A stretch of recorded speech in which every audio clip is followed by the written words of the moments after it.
Señor porque nos permite levantarnos, venir a estudiar su palabra. Y estamos estudiando, aclarando la confusión carismática pentecostal. Estamos viendo un tema muy importante y crucial, que es distinguiendo algunas cosas acerca de las profecías. La pregunta que estamos respondiendo es: ¿hay profetas hoy en día? ¿Hay, por ejemplo, profecías hoy en día? Pero eso es lo que estamos tratando de aclarar, y pedimos al Señor a través de su Santo Espíritu que nos asista para que su palabra nos pueda ser fácil de entenderlo en esta mañana y clarificar algunas cosas que eran en su contexto eran importantes y que en el contexto en el cual nos encontramos son distintas hoy. Dios habla por lo revelado, ya no habla por la revelación. Es muy distinto esto. Es decir, no necesita gente que revele, que sea inspirada por Dios para que hable, sino que hablamos de lo que ya fue inspirado a través de su palabra. Y esto es lo que vamos a tratar de aclarar. Y hemos estado viendo algunos asuntos. Los profetas, ¿todos escribieron, hermanos? No. ¿En el pasado? No. Ya lo vimos el domingo pasado, no todos los profetas escribieron, pero sí hubieron muchos profetas que fueron usados con un propósito principal y especial. Y ahora estamos en el punto número 5 y un verdadero profeta de Dios era divinamente capacitado por el Espíritu Santo. Y aquí hay algo importante que necesitamos ver. La capacidad de un creyente, tanto en el Antiguo Testamento como en el Nuevo Testamento, no era absolutamente del ser humano. Es decir, ni hasta en el día de hoy. La capacidad de los creyentes está en el poder del Espíritu, no en el creyente. Y aquí vemos cómo Dios usaba hombres pecadores como nosotros a través del Espíritu Santo para que fueran capacitados por Él. Y Él hablaba a través del Espíritu Santo. Y tenemos algunas citas bíblicas, vamos a verlas. En primer lugar tenemos Números 11:25. Fijémonos en Números 11:25. Vamos a ver hasta el versículo 29. Vamos a hacer algunas observaciones aquí acerca de cómo el Señor capacitaba a los creyentes de ese tiempo. Recuerden de que en qué contexto estamos aquí en Números. ¿Cuál es el contexto? ¿Cuál es la dispensación? Es la ley. Dios trataba en la ley de una manera distinta como trata en la gracia. Y esto es lo que algunos predicadores no hacen, esa distinción.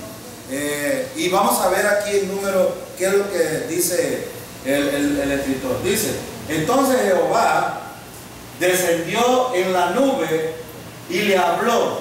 En primer lugar, noten que es un asunto personal entre Dios y el profeta. Era personal, no es un asunto general, es decir, que Dios va a descender hacia otra persona para hablar con el profeta. En este contexto era así. Y dice el versículo que él descendió en la nube y habló. Ahora, esto se llama, recuerden de que el hermano Jorge estuvo hablando de esto, haciendo la distinción entre inspiración y ¿cuál era la otra palabra? A ver si recordamos. Ya no recuerdo. Es lo que nos pasa cuando no estamos muy atentos a los estudios, ¿verdad?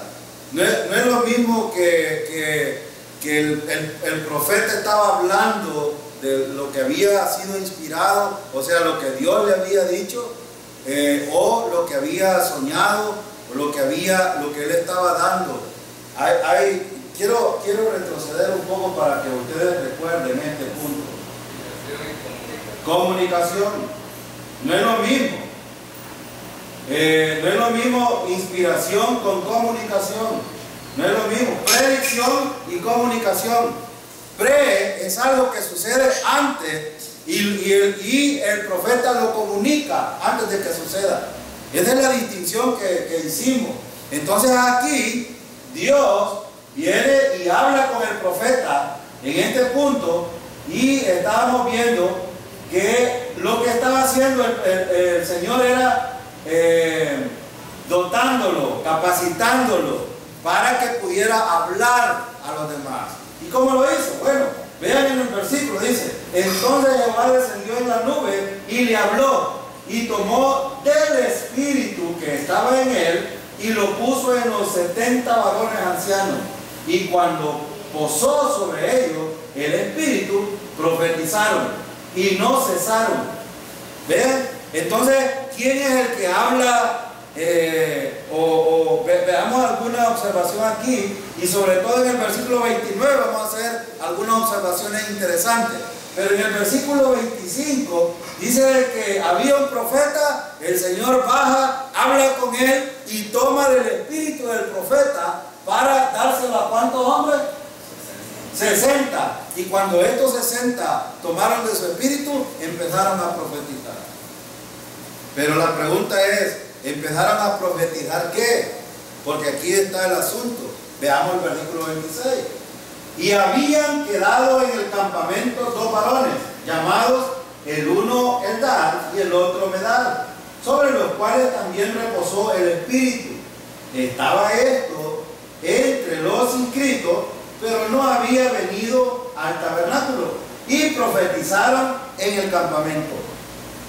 Vean que también el espíritu actuó aquí.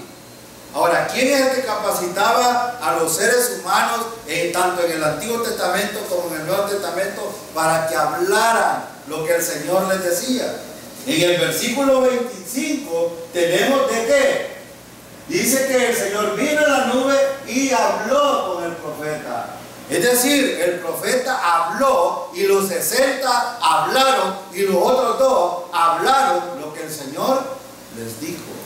Ahora, ¿saben que la mayoría de profetas hoy día dicen: el santo me ha dicho? Pero aquí es donde hay que tener cuidado, porque este era un asunto especial. Y veamos qué era lo que pasó. Versículo 27. Y ocurrió, y corrió un joven y dio aviso a Moisés y dijo: Eldad y Medad profetizan en el campamento. Noten que aquí ahora hay 2 que están profetizando lo que el Señor les estaba dando. Pero veamos el versículo 28. Entonces respondió Josué, hijo de Nun, ayudante de Moisés, uno de sus jóvenes, y dijo: Señor mío Moisés, impídelos. Cuando yo miraba esto, hay celo entre los creyentes también cuando suceden cosas de parte de Dios. Sí, hay celo. Fíjense que este estaba estorbando o estaba ayudando al propósito de Dios. Algunas veces los creyentes podemos servir de esto. ¿Recuerdan a Pedro? Pedro, en vez de estar ayudando el propósito de Dios, ¿qué hacía? Estorbaba. Y este muchacho quería estorbar a los propósitos de Dios. Y voy a hacer una pregunta. Hermano, ¿puede un siervo reclamarle a su Señor o decirle qué es lo que tiene que hacer? Por eso es que es bien importante cuando hablamos de ministerio, que nosotros en primer lugar sepamos si es realmente el ministerio que el Señor nos ha dado. En segundo lugar, necesitamos saber nuestros dones, porque probablemente podemos estar en un lugar equivocado, pero si lo sabemos, entonces debemos de hacerlo de la manera correcta. Aquí, este muchacho le dice a Moisés: impídelos, es decir, no los dejes que profeticen. Pero miren el versículo 29, aquí está el asunto que necesitamos en el versículo 29 fijarnos. ¿Qué era verdad en los profetas del Señor? En el versículo 29, miren lo que dice. Y Moisés le respondió: ¿tienes tú celo por mí? Ojalá todo el pueblo de Jehová fuese profeta, y que Jehová pusiera su espíritu sobre ellos. ¿Ven? Hay creyentes que a veces, y no lo quiero decir con intención, pero algunos creyentes, y aún aquí, en el caso de Moisés, Y puede suceder, y está sucediendo, creo yo, que en muchas iglesias a veces están mirando más al líder que al Señor. ¿Sí o no? ¿A quién estaba mirando este muchacho? Al líder. ¿Quién era el líder? ¿Puede acaso impedir Dios que solo un varón? Porque algunos profetas de hoy dicen el santo, y no lo pueden tocar porque es el único que tiene la autoridad para hablar. En el Nuevo Testamento ya vamos a ver una cita bíblica que Pedro dice que la revelación o la profecía no es de un asunto privado, pero algunos creen que es privado. Por ejemplo, el Papa dice de que él recibe revelación directa de Dios y que él es el único que tiene la autoridad para transmitirla. Y tiene razón algunos filósofos que hablaron que la iglesia ha sido manipulada y mal adormecida o enajenada con opio. ¿Saben ustedes que el opio es una droga? Y por eso le llamaban el opio de los pueblos, porque hasta el día de hoy, en el pleno siglo XXI, hay mucha gente que está adormecida, está no quiero decir una palabra vulgar, pero están como idiotizados. Y aquí Moisés es bien claro en decirle a este muchacho. Por eso es que la pregunta es, ¿qué era verdad en el profeta del Señor? En primer lugar, en el versículo 29, vemos que no importa el líder, sino a quién escoge Dios para profetizar. Y en este caso era así. Había un hombre, un profeta, Dios habla con él, toma de su espíritu, lo reparte a los 60, los 60 empezaron a profetizar, vinieron otros 2 más, profetizaron y vino otro más y profetizó. Y entonces, ¿qué significa esto? Que la elección es de Dios, y fue en el pasado así. Ahora, ¿usó profetas de todo rango y estatus social del Señor? Sí. Voy a ponerles un caso en el Antiguo Testamento, que era, por ejemplo, Jeremías. ¿Saben ustedes qué era Jeremías?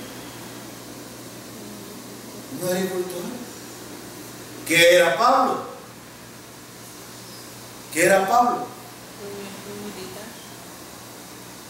Aparte de militar, era uno de los fariseos.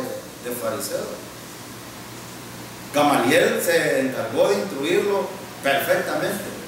Recuerdan que en Filipenses capítulo 3 Pablo dice que en cuanto a la ley, en cuanto a los asuntos de Israel, nadie lo puede igualar. Entonces, vemos dos extremos aquí. ¿Y qué era Pablo antes de su conversión? Perseguidor de la iglesia, es lo que está diciendo. Era un militar que perseguía la iglesia y mataba a muchos creyentes.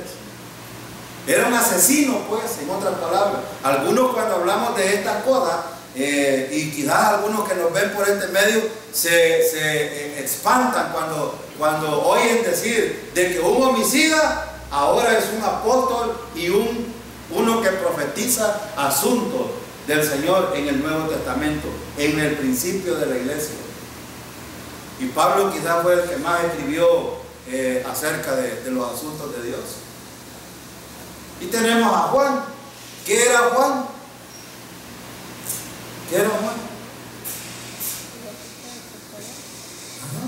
Era un pescador. Había, por ejemplo, el que escribió Hechos, Lucas. ¿Qué era Lucas? Lucas no fue apóstol, ni fue, era un discípulo, pero su profesión era doctor en medicina. Y el único gentil, correcto, el único gentil que escribió. Entonces, ¿qué vemos aquí? ¿Qué era verdad en el profeta del Señor? Que Dios ha puesto su espíritu sobre él. Y es lo que estamos viendo aquí en este pasaje. Es Dios quien dice, ¿sabes qué? Voy a agarrar de aquí y se lo voy a dar a estos otros. Es Dios quien decide. Así es de que, hermano, si Dios ha decidido en ti que tú tengas del espíritu y que tengas un ministerio y que tengas uno o varios dones, Es el Señor quien lo ha decidido. Y por lo tanto es al Señor a quien debes de entregarle cuenta. ¿Qué versículo fue el que empezamos este estudio?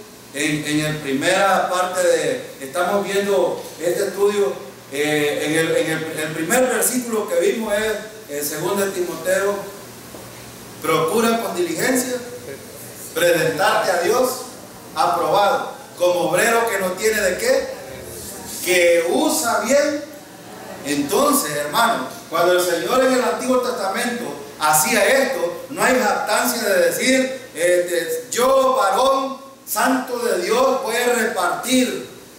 No se trata de eso. El que reparte, Pablo enseñó capítulo 12, 13 y 14, 1 Corintios, ¿quiénes son los que reparten los dones y los ministerios? Entonces ven el asunto, es el Señor el que se encarga de hacer estas cosas. Pero veamos otro pasaje. Segunda de Pedro 1, 19, 21. Estos versículos demuestran que la Escritura no provinieron de la interpretación de una sola persona. Y ya hemos mencionado algunos profetas. Y los varones de Dios, los que Dios escogía, ellos hablaron inspiradamente por el Espíritu Santo. Y vemos que Pedro dice: tenemos también la palabra profética más segura, en la cual hacéis bien en estar atentos, como una antorcha que alumbra en lugar oscuro, hasta que el día esclarezca y el lucero de la mañana salga en vuestros corazones. Noten lo que dice Pedro aquí. ¿Qué es lo que tenemos? Dice Pedro. La palabra, miren, la palabra profética más.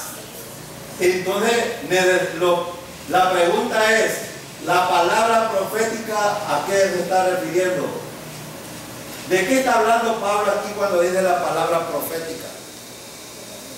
¿Que necesitamos que levante un profeta para hablarnos hoy? ¿O está hablando de la palabra ya profetizada? Él está hablando de la palabra. Ya no necesitamos más profetas. Y este es un versículo que a mí me gusta para aclarar los asuntos acerca de que si hay o no hay profetas hoy día. Y los que se levantan, yo tendría mucho cuidado. Estaba un poco triste, a mí me entristece realmente que creyentes de mucho tiempo. Ayer estaba viendo, yo veo un poco las redes sociales, pero más que todo para ver algunos aspectos que tienen que ver con Biblia y todo eso, y publicar los mensajes nuestros. Pero ayer estaba viendo un hermano, no se congrega con nosotros por supuesto, pero es un hermano de trayectoria y es pastor. Y él estaba diciendo que publicó un profeta de este tiempo, que había profetizado que el Papa era la ramera, y empezó a decir un montón de cosas. Y ustedes conocen al hermano, no voy a decir su nombre por supuesto, pero me da tristeza porque, hermano, sabemos por la palabra profética más segura, que es la palabra de Dios, que la Iglesia Católica siempre ha sido una de las más corrompidas en toda la historia de la humanidad. Si eso lo sabemos, no necesitamos que levante un hombre para decirnos eso y yo creer lo que ha dicho. Voy a creer eso por lo que dice la palabra. No necesito que un pastor se levante profetizando, hablando de lo que la Iglesia Católica es. Es más, el hermano Freddy me decía un día: hermano, qué corrompida está la Iglesia Católica. Sí, le digo yo, pero ¿sabe qué? La Iglesia Evangélica aún más todavía. ¿Por qué? Me dijo. Porque la Iglesia Evangélica tiene la palabra profética más segura, y a veces hace muchas cosas, pone muchas tradiciones en vez de mirar lo que Dios está hablando a través de su palabra. ¿No es cierto eso? Y sí, y me dice, sí tiene razón. En la iglesia, por ejemplo, los que no están casados, los que no han sido bautizados, no pueden participar de la cena del Señor. ¿No? Están corrompidos también. Tradiciones de hombres. Pero Pedro está asegurando aquí, si yo tengo la palabra ya revelada, la más segura, miren lo que dice Pedro aquí, dice que él profética más segura. Entonces, ¿a dónde necesitamos ir nosotros, hermanos? A la Biblia. No necesitamos, si hay alguien que se está levantando hablando cosas, mejor no lo escuchemos. Vamos a la palabra. Vamos a revisar los versículos bíblicos, a ver qué nos enseña. Y Pedro dice aquí, en el versículo, a la cual hacéis, miren lo que dice, hermanos, por eso nosotros insistimos una, otra, y le hemos dado duro a la iglesia. Iglesia necesita congregarse para ir y estudiar la palabra. Y quiero decirles algo, hermano, si usted tiene preguntas, si tiene algún comentario o algo que a usted le inquieta en cuanto a estos temas, sería bueno de que si no quiere hacer la pregunta libremente aquí, escríbala en un papelito. Y en los estudios podemos darle respuestas a través de la palabra. Pero miren, dice Pedro que es bien, hacemos bien cuando vamos a la palabra. Miren lo que dice, a la cual hacéis bien en estar atento como una antorcha que alumbra el lugar oscuro. ¿Por qué Pedro dice esto? Porque la palabra es la que nos puede abrir el entendimiento a través del Espíritu Santo y despejar todas las dudas que nosotros tenemos. Ya a estas alturas, la iglesia, 16 años de tener la gracia, ya algunos temas que son básicos y sobre todo con el asunto de la salvación, la seguridad eterna, los creyentes ya no deberían de tener ese problema. Y que si me mato, soy salvo. Algunos, el hermano Freddy llegó un día un poco afligido, yo ya le dije a él, hermano, si en un mensaje, porque los escucha, si en un mensaje oye su nombre, es porque estoy ejemplificando lo que hablo con usted. Y me dijo, no tengo problema, me dijo, porque usted me ha aclarado muchos asuntos que en la iglesia me tenían hasta el tope. Ese hermanito temblaba, y es verdad, él temblaba, porque me decía, no estoy seguro. No estoy seguro. Al hermano Jorge le hice una pregunta en el instituto una vez, y me dijo, quedé tan satisfecho con la respuesta. Lo que quiere decir es esto, que hay gente que no tiene seguridad eterna, y un día llegó afligido, hermano, pero ¿y si yo me mato, soy salvo? Y le digo yo, ¿y por qué me hace la pregunta? Es que el pastor predicó que Saúl no fue salvo. Y le digo yo, no vamos a ver el pasaje, porque como creyentes necesitamos examinar el contexto y el pasaje. Y le digo yo, vamos a ir a las palabras más claras que están ahí. ¿Qué le dijo el profeta Samuel cuando salió, hermano? Todo el evento que estaba sucediendo era una desobediencia de Saúl, ¿sí o no? Sí, pero el profeta Samuel sale, y cuando el profeta Samuel sale le dice, ¿sabe qué? Mañana estarás conmigo tú. Y le digo yo, ¿a dónde estaba Samuel, hermano? En el paraíso, me dijo. ¿Y a dónde le dijo que iba a estar Saúl? Con él. Entonces, ¿fue salvo o no fue salvo? Y me dijo, fue salvo. Y ahora le digo, vamos al Nuevo Testamento. ¿Qué dice Pablo? Dice Pablo que ni lo alto, ni lo profundo, ni lo porvenir, ni ninguna otra cosa creada. Y es más, Pablo habla de la espada también. Y cuando le aclaré eso, dice, estoy seguro que no hay problema con la salvación. Yo no sé cuántos de ustedes disfrutan esto, pero hermano, la palabra profética más segura es la palabra de Dios, y ahí es donde necesitamos ir. Cuando nosotros tenemos dudas, cuando tenemos problemas, es aquí donde necesitamos examinar. Por eso estos versículos demuestran que la escritura no proviene de la interpretación de una sola persona. Aquí era Pedro hablando, Pablo dijo muchas cosas, Juan escribió mucha revelación también. Él tiene 3 cartas más Apocalipsis y sucesivamente. Ahora, veamos el versículo 20, dice, entendiendo primero esto, que ninguna profecía de la Escritura es de interpretación. Hermano, ustedes van a hacer lo que yo digo y punto. Eso sería interpretación privada. ¿Sí? Ah, sí. Ah, sí, sí. Aquí. Esto es como una antorcha que alumbra, es decir, por eso decía yo que nos saca de los problemas que nosotros tenemos acerca de los temas doctrinales, la seguridad eterna, que quién es Dios, el Espíritu Santo, cuál es la tarea de un creyente, qué necesitamos hacer como creyentes. Es decir, todos estos asuntos están aquí y nos pueden alumbrar, nos pueden sacar del error. Por eso Pablo escribió a Timoteo, toda la escritura es útil ¿para qué, hermano? Para enseñar, corregir, instruir en justicia, a fin de que el hombre sea, no quiere decir sin pecado, sino maduro, que pueda crecer. Esa palabra perfecto significa eso. Pero para crecer, hermano, ¿qué necesitamos hacer? Estudiar, estudiar, estudiar, vez tras vez, y por eso nosotros insistimos aquí, que necesitamos estar en los estudios bíblicos. Siempre que usted pueda, hermano, porque yo sé que hay algunos que trabajan y no pueden, pero cuando usted pueda, yo a veces vengo de trabajar con más ganas de acostarme, pero digo yo, algo hay que aprender, vamos a la iglesia. Y esa es la manera como podemos crecer. Aclara 20, lo que es interpretación privada. El versículo 20, hermanos, es un asunto que no es exclusivo. Voy a hablar de esta palabra. ¿La palabra de Dios es exclusiva solo para los predicadores o tiene un asunto general? Es general. Voy a hacerle una pregunta. Hay algunos creyentes que dicen, pero yo no entiendo lo que leo. Este es el tema de discusión. ¿Sabe cuál es la tarea del Espíritu Santo? Y lo estamos viendo en los ministerios del Espíritu Santo. Es enseñarnos.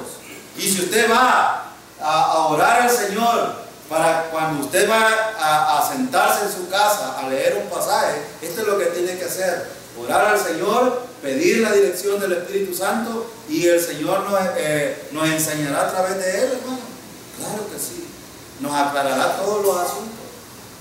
Esto de interpretación privada, hermano, la profecía de la Escritura no es una cuestión que solo le compete a los pastores o a los maestros que enseñan, o exclusivamente al Papa o a los profetas, no, o a los teólogos.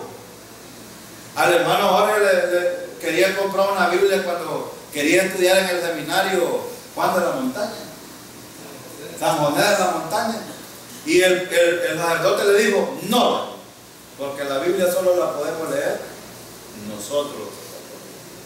Y ni siquiera la leen, digamos, ellos hablan filosofía, hablan de otras cosas.